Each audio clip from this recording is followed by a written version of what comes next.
Hi there everyone, it's James here from Make Film Tell Stories. Today I just wanted to go through in this really quick video and just show you a little bit about the director's monitor that I've built. It's more a director's rig for a short film that I've been working on with a fantastic director called Chris Billingham. Absolutely wonderful. He did my short film I Did and has now done the next one, which is called Go With Him. I DOP'd on both of them and I really needed a way to move Chris away from the camera. I really wanted him to immerse himself entirely in what was going on, but I also wanted a really good backup audio system.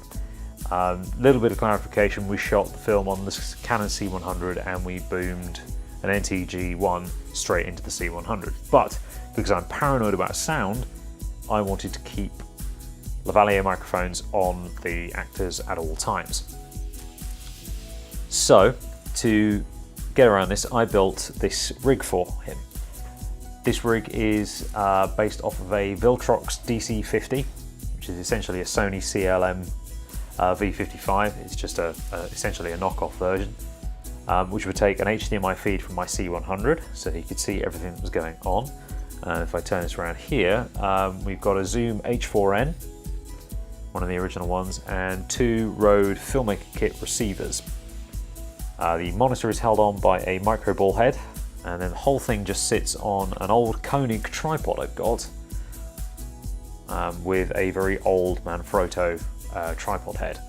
So the entire thing could move around independently with only one cable going into it, which was the HDMI from the camera. So every time I needed to move, I just whipped out the lead, and then the director could move around independently of me and completely independently of anyone else. So he could monitor sound from what was going on the H4n. Because this was only the backup solution, I was monitoring sound directly into the C100, so I knew what I was getting was good, and this is essentially just a really good backup.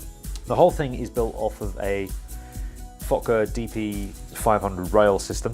It's a 15mm rod system. It's very cheap and nasty, but it's actually quite solid for being cheap and nasty, which is very odd. And then the H4n is held on by a Pedco clamp. Thanks to Griffin Hammond for that recommendation. So this is what I built. I really wanted to build a cage rig for the director, but this seemed like a really solid solution to stop him bending up and down, getting up and down and find something else to mount it with. Really like to know your thoughts and what you would do for your directors.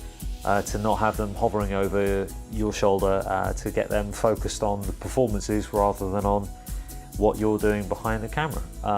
Leave a comment below, I'd be really interested to hear. Thanks very much for watching, and I'll see you in the next video.